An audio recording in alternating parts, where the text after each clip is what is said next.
Assalamualaikum warahmatullahi wabarakatuh. Alhamdulillah wa syukrulillah wassalatu wassalamu ala rasulillah. Allahumma salli ala Muhammad wa ala ali Muhammad. Summa qawluhu ta'ala fil Qur'anil Karim. A'udzu billahi minasy syaithanir rajim. Bismillahirrahmanirrahim. Walladzina amanu wa hajaru wa jahadu fi sabilillah walladzina awaw wa nasaru ulaika humul mu'minuna haqqan lahum maghfiratu wa rizqun karim. Shadaqallahul azim. Para hamba Allah, kaum muslimin, jamaah salat zuhur Masjid Raya yang dimuliakan Allah Subhanahu wa taala. Kita bersyukur kepada Allah Subhanahu wa taala. Dalam 12 bulan ada 2 bulan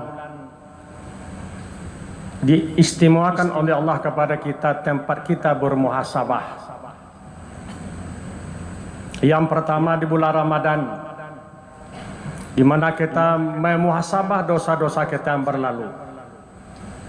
Allah janjikan kepada kita di tanggal 1 Syawal, kita sebagai anak yang lahir dari rahim ibunya tanpa dosa. Yang kedua, bulan Muharram, kita juga melakukan muhasabah. Tapi muhasabah apa yang kita lakukan? Muhasabah terhadap jihad kita, menegakkan agama Allah ini, baik pada diri kita, dalam keluarga kita, di masyarakat kita, dalam kehidupan bangsa dan negara. Salawat dan salam terdoakan kepada Allah SWT untuk Nabi besar Muhammad sallallahu alaihi wasallam. Allahumma salli ala Muhammad wa ala ali Muhammad. Kenapa dikatakan bulan Muharram bulan muhasabah? Karena bulan Muharram adalah bulan di mana sejarah hijrahnya Nabi Muhammad SAW dari Mekah ke Madinah. Artinya apa? Kita sudah mempelajari dalam sejarah kehidupan Rasulullah bahwa kehidupan Rasulullah di Mekah selama 13 tahun. Ayat yang beliau turun semuanya berkaitan dengan masalah penanaman akidah dan keimanan.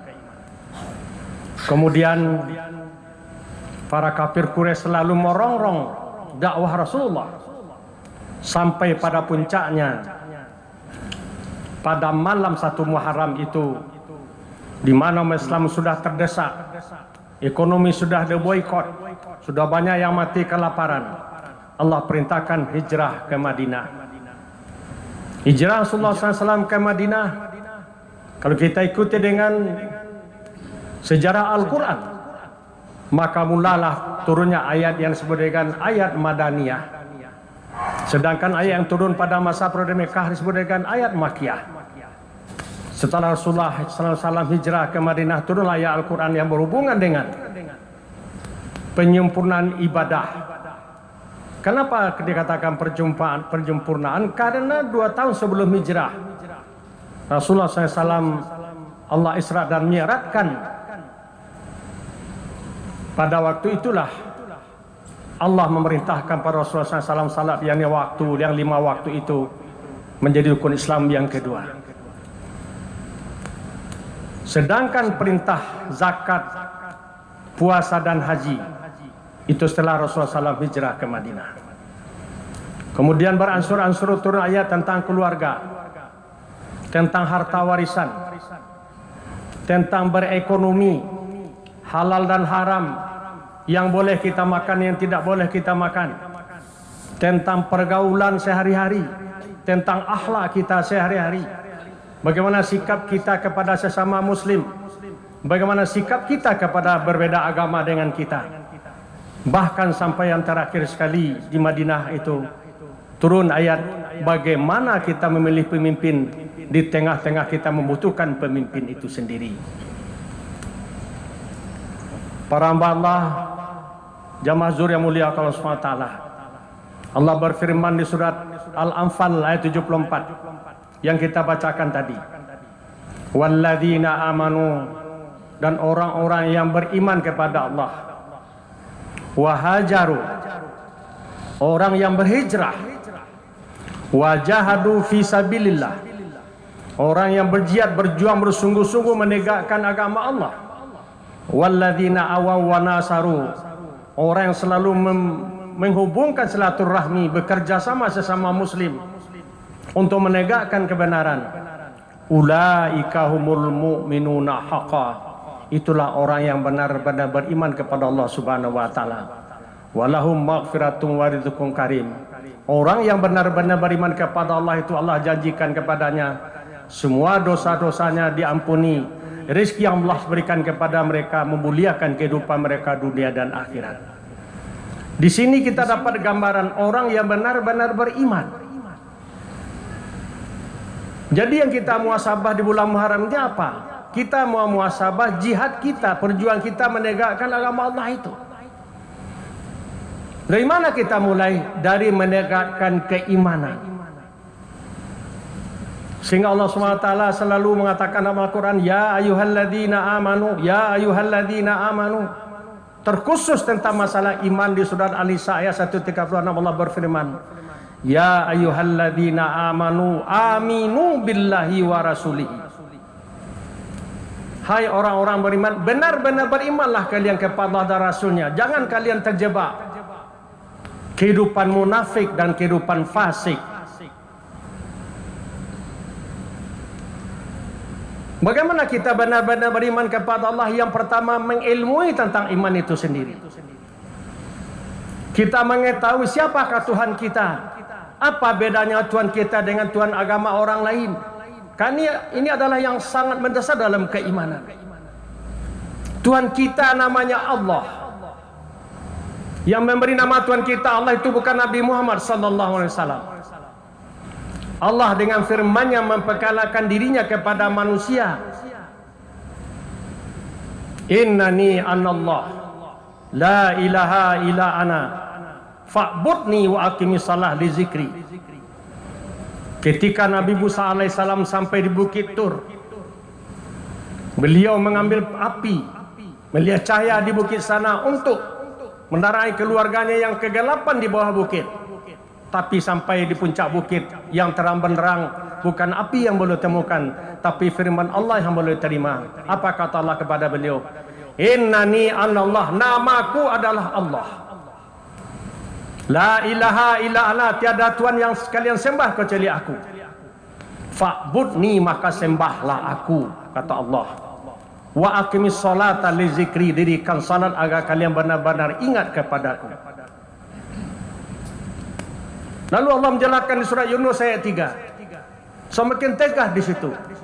Tuhan kita yang namanya Allah, kata Allah itu apa kerjanya? Inna rabbakumullahu walladzi khalaqas samawati wal arda fi sittati ayyam. Sesungguhnya Tuhan kamu yang menciptakan dirimu itu namanya adalah Allah. Dia pula yang menciptakan langit dan bumi dengan segala isinya dalam 6 masa. Tuhan kita, Tuhan yang menciptakan alam. Bukan Tuhan yang diciptakan oleh Allah yang disembah oleh manusia kafir atau manusia musyrik. Ada manusia menyembah matahari, agama Shinto. Ada manusia menyembah dewa-dewa yang dianggap sebagai dewa, agama Hindu. Ada manusia menyembah patung Buddha yang dipahat di batu, agama Buddha, dan lain-lain sebagainya. Bahkan ada manusia menyembah manusia yang oleh kita adalah Nabi Isa alaihissalam, dianggapnya sebagai anak Allah, lalu dikatakan itulah anak Tuhan yang mereka sembah pula. Oleh karena itu mari kita luruskan keimanan kita kepada Allah. Dan bagaimana cara kita meluruskannya?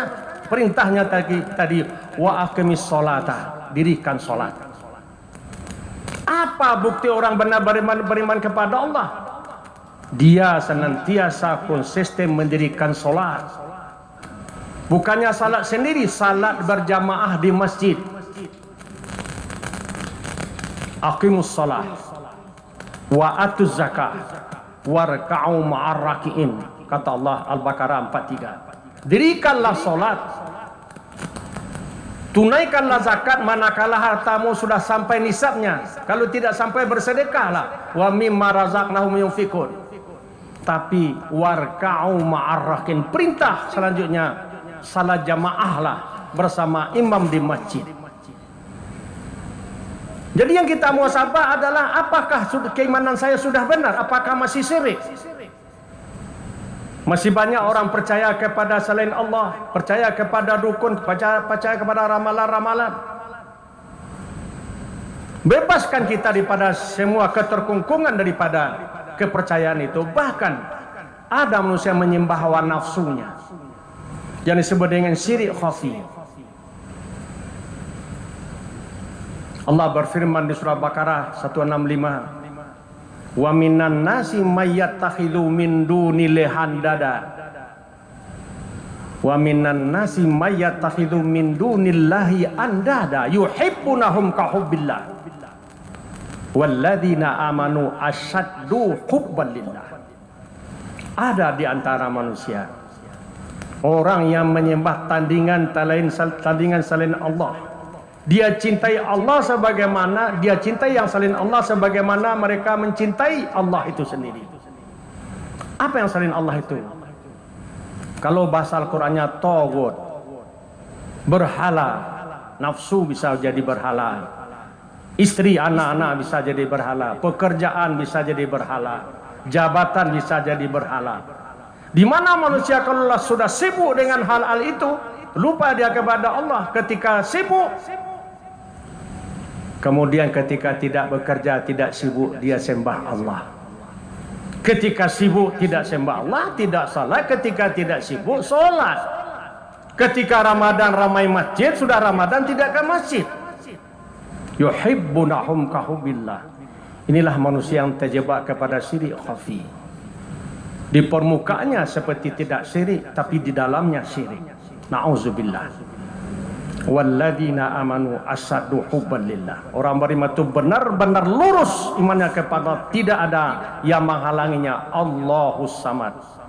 Ini yang menyelamatkan Rasulullah ketika hijrah dari Yasrib, dari Madinah ke Yasrib, dari Mekah ke Yasrib. Yasrib itu nama awal daripada Madinah. Kenapa selamat? Ketika beliau keluar daripada tempat di mana beliau berangkat hijrah, kafir Quraisy di luar tempat beliau menjaga akan membunuh beliau malam itu, tertidur semuanya. Kenapa? Allahus Samad. Mari kita muhasabah diri kita. Allah menolong kita ketika kita dalam keadaan sesulit apapun hidup kita, manakala kita tegak lurus kepada Allah. Allah berikan pertolongan kepada kita. Sebagaimana Allah memberikan pertolongan kepada Rasulnya. Selamat beliau hijrah. Kemudian sampai di puncak Bukit Sur, beliau Allah perintahkan masuk ke dalam gua. Allah perintahkan burung melipur jajak beliau. Allah perintahkan laba-laba membuat sarang di depannya. Sampai-sampai kafir Quraisy mencari ke sana, tidak meyakini beliau masuk ke gua itu. Allah selamatkan lagi. Apa yang menyelamatkannya? Iman beliau tegak lurus kepada Allah. Apa maknanya di sini? Mari kita muhasabah keimanan kita. Apakah keimanan kita sudah mendekati keimanan Rasulullah SAW itu? Kalaupun tidak sama, bagaimanapun kesulitan hidup kita, jangan lupa kepada Allah. Jangan pernah tinggalkan salat. Tidak bisa salat berdiri duduk, tidak bisa duduk berbaring, tidak bisa kena air tayamum, tidak bisa bergerak isyarat mata saja. Kenapa salat? Karena salat itu bukti orang yang benar-benar beriman kepada Allah, dan salat itu mengontrol kehidupannya. Para hamba Allah, jamaah Zuhur mulia Allah SWT, dengan iman yang kokoh tadi beliau hijrah melakukan perubahan dan perbaikan. Bahkan sampai di Kuba, orang Kuba yang difitnah oleh pasukan Abu Jahal. Hati-hati hai orang Kuba, akan datang ke sini nanti orang menyebarkan agamanya dengan pedang di tangannya. dengan wajah yang bengis, kalau kalian tidak mau mengikuti agamanya, kalian akan dibunuhnya. Ternyata beliau sampai di Kuba, datang dengan tangan kosong, hanya dengan bungkusan ala kadarnya, pakaian beliau didampingi oleh Abu Bakar Siddiq dan seorang anak budak. Lalu orang Kuba merasa malu kepada beliau. Tak mungkin orang ini orang yang jahat dan bengis menyampaikan agamanya. Begitu orang Kuba meletakkan semua pedangnya, Rasul mengucapkan salam kepada mereka dengan wajah yang manis dan senyum. Mengucapkan salam, Assalamualaikum warahmatullahi wabarakatuh. Rasul menyampaikan tugas kepada Rasul beliau, aku adalah utusan Allah kepada manusia, mengajak manusia akan menyembah Tuhan pencipta alam semesta. Akhirnya semua orang Kuba masuk Islam. Kesendiriannya 70 orang tokoh Kuba menghadapi beliau menyatakan masuk Islam, kemudian pengikut-pengikutnya juga masuk Islam. Setelah masuk Islam, beliau orang bertanya kepada Rasulullah, apa yang kita lakukan lagi Rasulullah? Mari kita dirikan masjid untuk mendirikan salat. Oleh karena itu yang kedua kita muhasabah adalah, apakah kita sudah membangun masjid dan meramaikan masjid dengan iman yang kuat, atau kita gemar membangun fisik masjid lalu tidak gemar meramaikan isi masjid, baik salat jamaahnya, baik pengajiannya, baik mendirikan pendidikan agama di masjidnya seperti TPA dan TPS-nya, TPSA-nya sekarang sudah ada namanya tahfiz Quran di masjid kita masing-masing. Ini perlu kita muhasabah. Yang terakhir, sampai beliau di Yasrib, unta beliau berhenti. Allah perintahkan, disinilah masjid dibangun.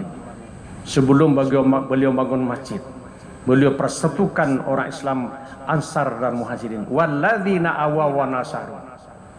Orang Islam itu di mana saja dia berada bersatu padu. Mari kita kokohkan persatuan kita. Baik dalam kehidupan rumah tangga kita masing-masing, baik dalam kehidupan lingkup yang kecil RT, RW kita masing-masing, prokokoh persatuan kita, menegakkan kebenaran, menghentikan kemungkaran. Terus kepada yang paling besar, kepada bangsa dan negara kita. Sehingga Rasulullah SAW sampai di Madinah berhasil. Dengan dimulai membangun masjid, perlahan-lahan berdirilah yang namanya dari Yasrib menjadi Madinah Al-Munawwarah, kota yang bercahaya, disebut dengan negara Madinah. Rasulullah lah pemimpinnya.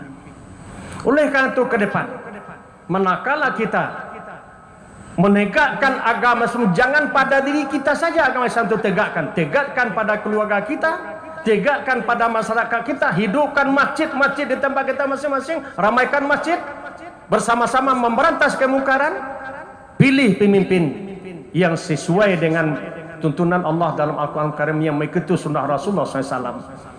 Di ayat tentang jihad di surat At-Taubah ayat 23 Allah mengingatkan, ya ayyuhalladzina amanu la tattakhidhu aba'akum wa ikhwanakum awliya inistahabul kufra 'alal iman wa may yatawallahum minkum faulaika muzalimun. Hai orang beriman, jangan kalian pilih sebagai pemimpin kalian walaupun dari golongan saudara-saudara kalian seiman dengan kalian, atau bapak-bapak kalian yang kalian hormati. Seandainya si calon pemimpin tadi mengutamakan perilaku kekafiran daripada keimanan, atau mengutamakan kerjasama dengan orang kafir dengan orang beriman, jangan pilih, kata Allah. Pilihlah pemimpin yang benar-benar menegakkan, membela agama dan membela negaranya. Insya Allah kita akan bisa melakukan hijrah dan jihad ke depan yang lebih baik. Siapa yang memilih mereka, kata Allah, faulaika muzlimun, mereka akan menzalimi diri sendiri. Kejahatan, kekafiran, kekufuran perilaku pemimpin tadi akan berimbas kepada kita. Kita akan terzalimi akibat mereka tidak adil, tidak menegakkan hukum semena-mena dalam memimpin sesuai dengan kehendak hatinya. Semoga Allah SWT kita diberikan kemampuan memilih pemimpin dari menantu kita, rumah tangga kita, RT kita, RW kita, lurah kita, camat kita, bupati kita, wali kota kita, gubernur, sampai presiden kita ke depan, wakil-wakil kita nanti di DPR. Kita pilih yang benar-benar mau sama-sama beriman bersama kita, berhijrah bersama kita pada yang lebih baik, dan berjihad menegakkan kebenaran, membela agama dan negara kita. Semoga Allah Subhanahu wa taala memberikan kemampuan kepada kita melaksanakannya. Amin. Fa'tabiru ya sallallahu turhamun. Wassalamualaikum warahmatullahi wabarakatuh. Allahu akbar, Allahu akbar.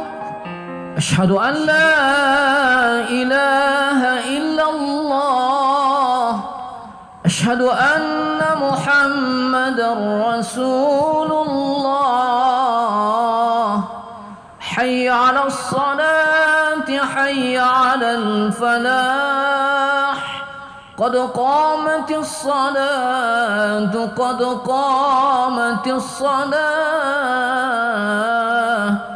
الله أكبر الله أكبر لا إله إلا الله